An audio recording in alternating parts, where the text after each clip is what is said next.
Desculpem. São os apontamentos das próximas pregações. Bom dia àqueles que ainda não cumprimentei.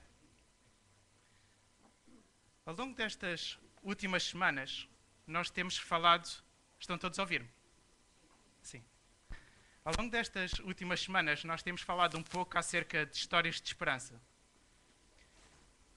A maior parte destas histórias de esperança são encontros que pessoas tiveram com Jesus e descobriram esperança neste mesmo Jesus. Por outro lado, estes encontros também são encontros onde Jesus faz e diz coisas chocantes. Jesus disse que os pecados de uma mulher estavam perdoados quando na maioria da cabeça das pessoas, aquela mulher tinha cometido pecados imperdoáveis. Jesus conta a história onde compara um fariseu, um religioso, alguém que era admirado pela sua ética, pela sua conduta, e compara este fariseu a um cobrador de impostos. Alguém que era olhado como um ladrão, um traidor, alguém que roubava dinheiro do seu próprio povo para dar a um povo inimigo, a um povo que estava a escravizar o seu próprio povo. E ainda aproveitava para roubar algum desse mesmo dinheiro. E nesta comparação que Jesus faz entre o fariseu e o cobrador de impostos, diz que o cobrador de impostos seria perdoado dos seus pecados, enquanto que o fariseu não seria. Jesus diz a um mestre da lei, chamado Nicodemos, um homem que era admirado pelo seu conhecimento acerca do Velho Testamento, alguém que era um profundo seguidor da lei, e coloca este homem ao nível de todas as pessoas, dizendo que todos precisam de nascer de novo. Todos precisavam de conhecer Jesus Cristo para ver o reino de Deus. Hoje nós vamos olhar para uma história impressionante. Uma história onde toda uma cidade está em busca de esperança. Uns em busca de esperança na religião, outros em busca de esperança nos bens materiais, outros em busca de esperança na superstição. Jesus estava em Jerusalém, nesta história que nós já vamos ler. Jesus estava em Jerusalém durante uma festa religiosa. Alguns pensam que esta festa era a festa dos tabernáculos. Esta é uma festa onde os judeus comemoram e relembram os 40 anos que o povo passou no deserto após a sua saída do Egito. É um tempo também onde eles agradecem a Deus pela provisão durante aquele período específico da sua história. Apesar de nós não sabermos com exatidão qual era a festa que o texto trata, aquilo que nós sabemos, e o Kim já tinha referido isto na semana passada, é que estas comemorações, estas principais festas religiosas, Páscoa, Festa dos Tabernáculos e Pentecostes, atraiam muitas pessoas até Jerusalém. Estima-se que nos dias de hoje, cerca de 50 a 100 mil pessoas juntam-se em Jerusalém para participar da bênção dos sacerdotes durante a Festa dos Tabernáculos. Apesar de naquela altura ser numa escala um pouco menor, não deixava de ser poucas pessoas. Mas estas cerimónias não enchiam a cidade de Jerusalém apenas de pessoas. Elas enchiam a cidade de Jerusalém de esperança. Peregrinos vinham de vários lados em busca de esperança na religião. Vários vendedores juntavam-se em Jerusalém com a esperança de enriquecerem por conta dos peregrinos. Vários pedintes juntavam-se em Jerusalém, colocavam-se em estradas movimentadas em lugares estratégicos, como a porta do templo, com a esperança de obterem algumas molas que os ajudasse a sobreviver. A história que vamos falar hoje relata sobre um encontro transformador que Jesus teve com um homem num tanque chamado Tanque de Besteda. A cidade de Jerusalém, tal como nós já vimos, era um local de peregrinação. Era um centro religioso onde várias pessoas se juntavam em busca de esperança na religião. Mas este tanque também tinha uma fama.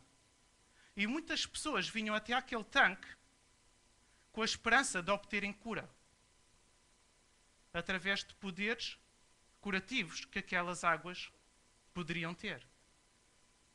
A prova daquilo que nós estamos a dizer é que quando Jesus chega a este reservatório, ele depara-se com uma série de cegos, coxos, doentes e paralíticos.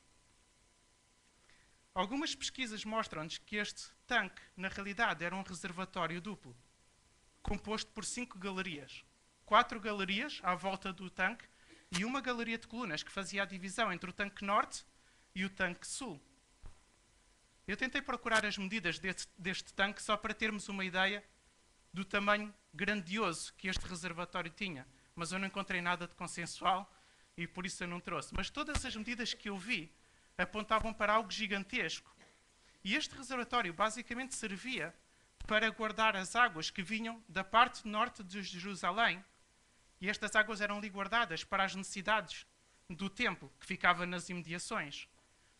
Então, o texto que nós vamos ler diz que aquele tanque enorme estava cheio de pessoas que aguardavam com expectativa a agitação das águas para serem os primeiros a entrar no tanque. E a crença à volta deste reservatório é que, de tempos em tempos, um anjo agitava as águas e o primeiro a entrar naquele tanque ficava curado de qualquer tipo de doença. E é neste clima de superstição, de ansiedade, de necessidade, que Jesus tem um encontro transformador com um paralítico. Eu gostaria que pudessem abrir em João 5.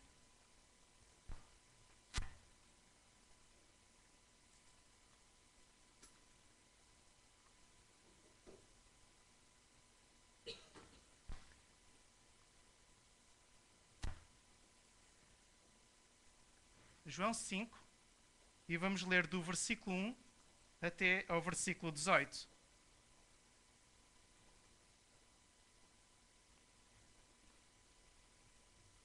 Já todos encontraram? Sei que aqueles que têm telemóvel é mais fácil. Agora, aqueles joguinhos que nós fazíamos de tentar descobrir a passagem primeiro, perderam um bocado a graça, né? Porque com o telemóvel é mais fácil. Ok, vamos ler então. João 5, do versículo 1 até ao versículo 18. Depois disto, Jesus voltou a Jerusalém por altura de uma festa dos judeus. Existe em Jerusalém, próximo da Porta das Ovelhas, uma piscina, que em hebraico se chama Besteda, e que tem à volta 5 galerias de colunas. As galerias estavam apinhadas de doentes, cegos, coxos e paralíticos, que esperavam o movimento da água.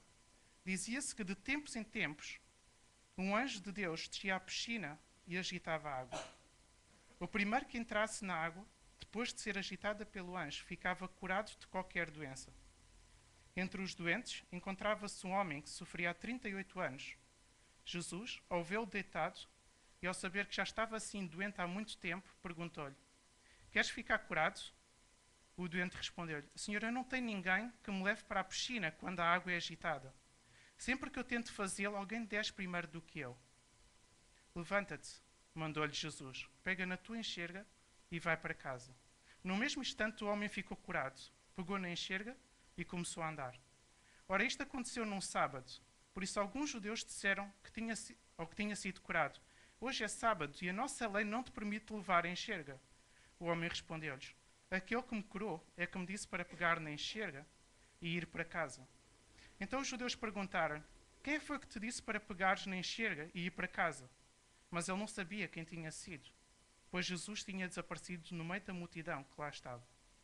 Mais tarde, Jesus encontrou um homem no templo e chamou-lhe a atenção: "Repara bem, foste curado, não tornes a pecar para que não te aconteça ainda pior."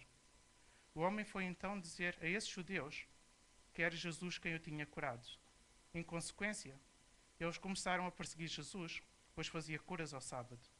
Mas ele explicava-lhes: "O meu pai está sempre a trabalhar e eu trabalho também." Por causa destas palavras, as autoridades judaicas procuravam cada vez mais dar-lhe a morte, porque ele não só transgredia a lei do sábado, mas até se fazia igual a Deus, ao afirmar que Deus era seu pai.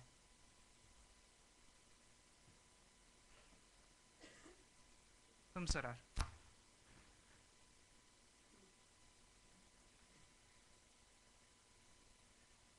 Deus Pai, obrigado, Pai, pela forma como tu falas.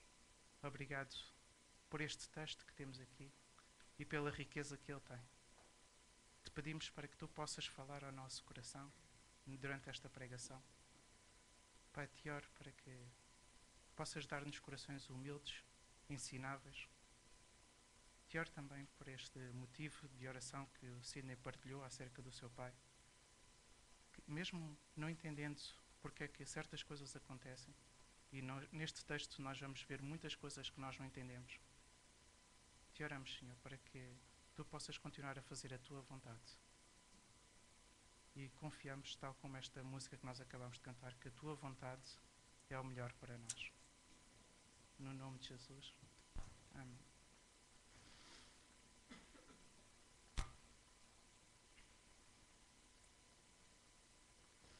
Nesta ida ao tanque de Besteda, Jesus encontra um homem que já estava paralítico há cerca de 38 anos.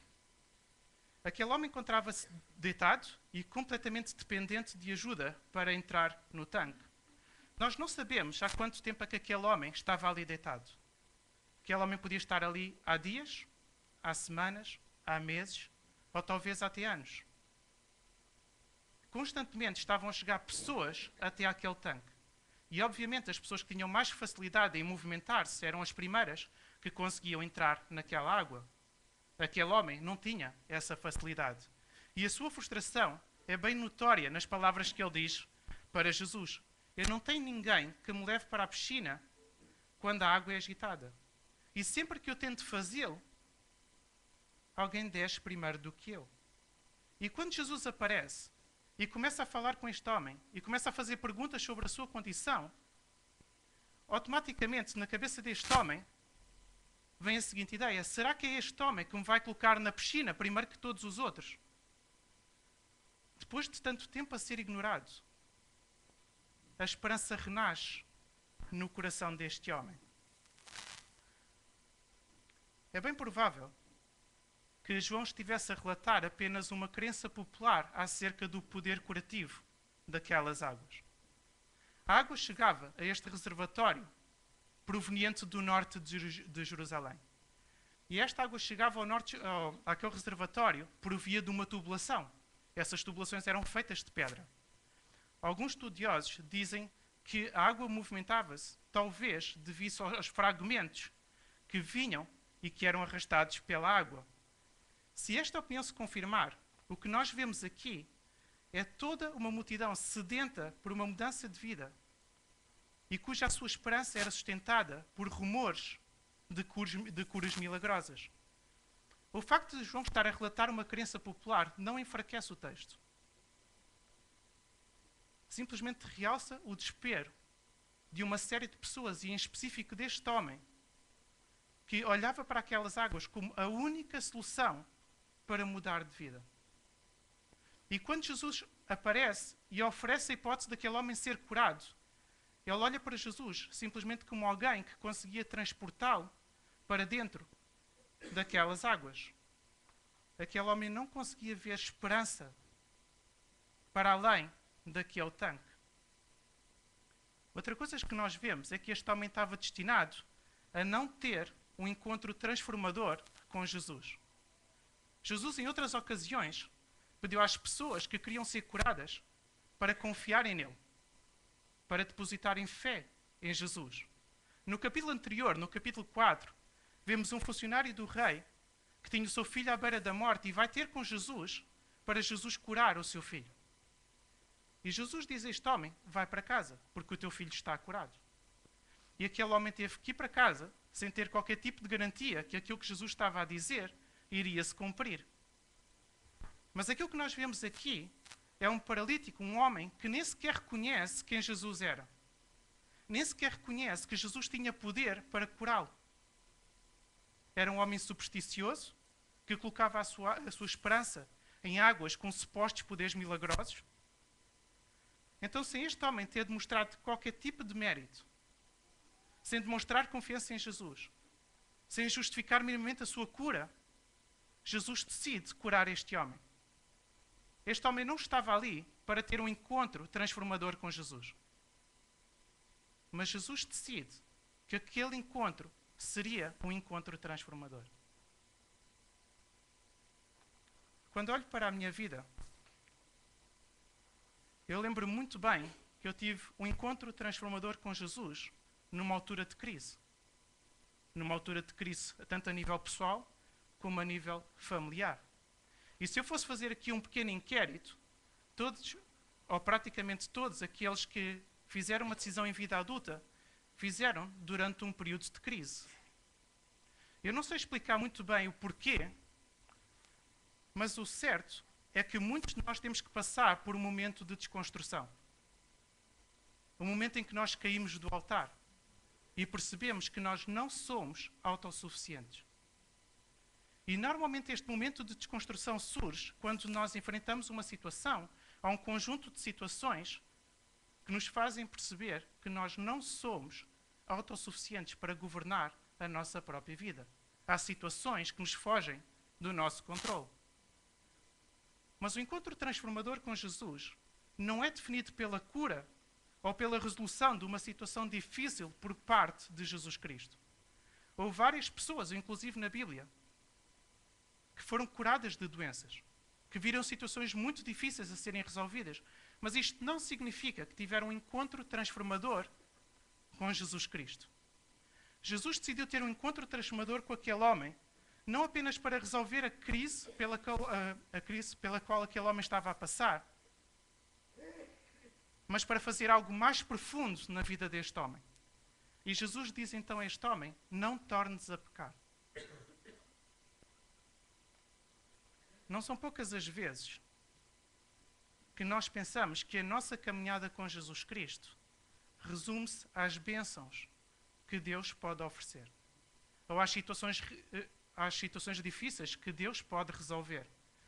E quando nós temos esta visão consumista e distorcida da fé, a única coisa que muda é o nosso objeto de dependência. Antes éramos dependentes de nós mesmos ou de outros para conseguir aquilo que nós queríamos. Agora nós somos dependentes de Deus. Quando nós temos esta visão acerca da fé, esta falsa visão, nós não nos poderemos considerar cristãos. Porque nós não somos seguidores de Jesus Cristo. Nós somos seguidores de nós mesmos. Nós continuamos a estar no centro. Nós continuamos dependentes dos bens materiais para nos sentirmos realizados, felizes. A única coisa que muda é que nós tentamos obter essa felicidade e essa realização por outra via. Jesus não se sacrificou naquela cruz para se tornar numa espécie de moço de recados. Muitas vezes temos a falsa ideia que Jesus agora deve estar contente, deve se sentir realizado porque eu o valorizo, porque eu dependo exclusivamente dele para conseguir aquilo que eu quero. E se esta é a nossa ideia de caminhada com Deus, então é porque ainda não passámos por um encontro transformador. Jesus desejava ter um encontro transformador com este homem, no verdadeiro sentido da expressão. Jesus não estava apenas à espera que este homem ficasse eternamente agradecido pelo facto de Jesus o ter curado de uma paralisia. Jesus diz a este homem: não tornes a pecar. É estranho ouvir estas palavras da boca de Jesus.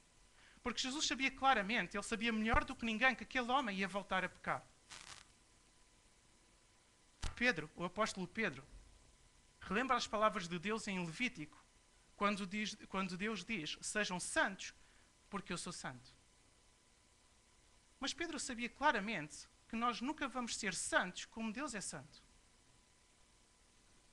O que está em causa aqui não é a nossa capacidade de deixar de pecar.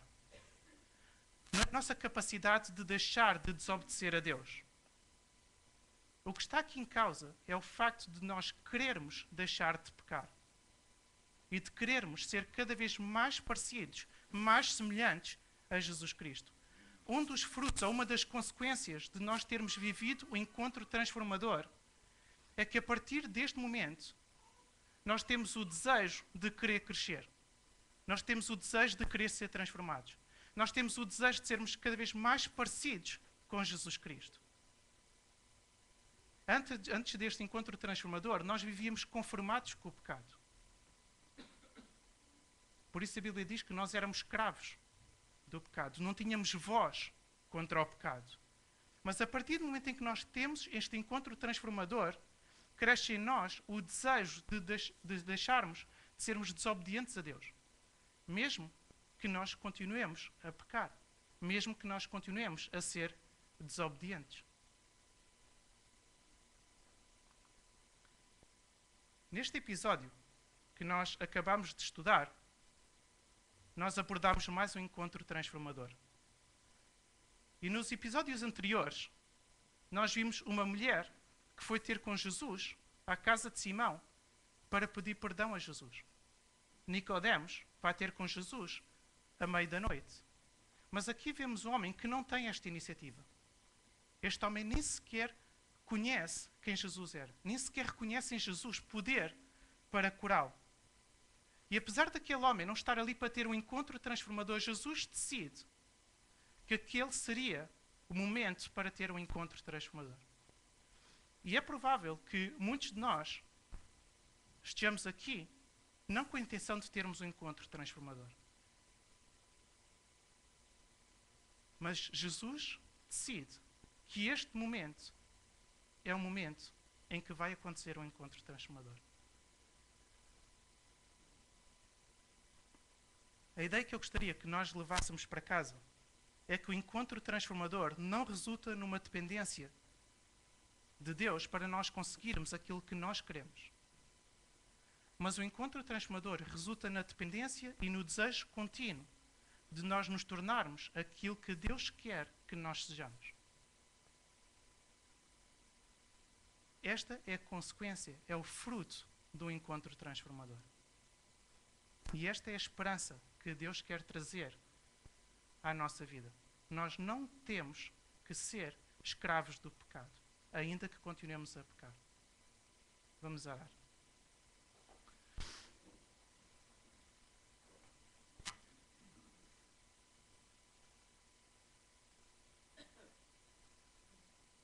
Deus Pai, obrigado, Pai, por este relato que nós vemos no Evangelho de João. E porque através destas histórias todas que nós já temos